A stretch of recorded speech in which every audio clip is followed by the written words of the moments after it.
नमस्कार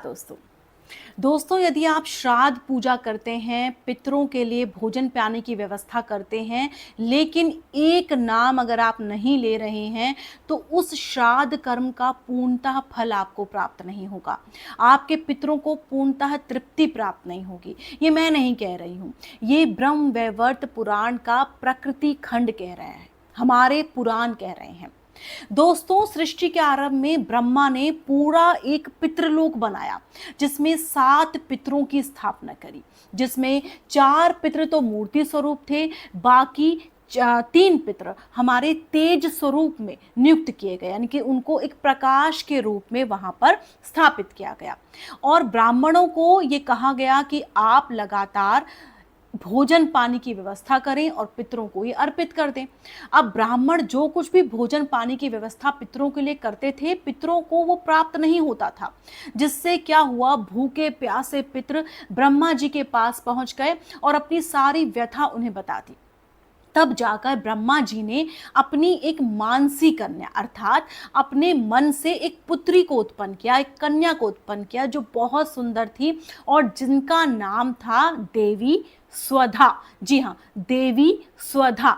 इन देवी स्वधा को स्वयं ब्रह्मा ने पितरों को पत्नी स्वरूप के रूप में अर्पित कर दिया, अर्थात पितरों की पत्नी के रूप में देवी स्वधा को ब्रह्मा जी ने पितरों को दे दिया। अब ब्राह्मण क्या करते, जो भी भोजन पानी बनाते, वो सबसे पहले देवी स्वधा का नाम लेते और देवी स्वधा को वो अर्पित करते, जिससे क्या हुआ, पितर खुश होने लगे, प्रसन्न होने लगे और पूर्णतः तृप्त होने लगे और अपने वंशजों की सभी मनोकामनाएं पूर्ण करने लगे।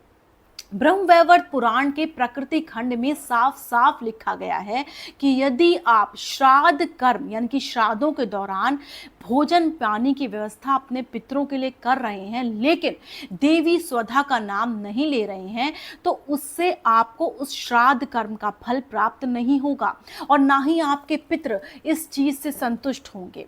दोस्तों, साफ साफ ये वर्णित करा गया है, यहाँ लगे किसी ब्राह्मण ने, किसी व्यक्ति ने, किसी बड़े बुजुर्ग ने भी शायद आपको ये ना बताया हो कि जब कभी भी आप श्राद्ध कर्म करें तो पहले देवी स्वधा का नाम अवश्य लें। आप चाहें तो एक मिट्टी की या किसी आटे की एक छोटी सी स्वरूप के रूप में एक मूर्ति बना सकते हैं, उनको पहले छींटे चढ़ाइए, फिर उनको थोड़ा सा एक टुकड़ा भोजन का दीजिए और देवी स्वधा का नाम लें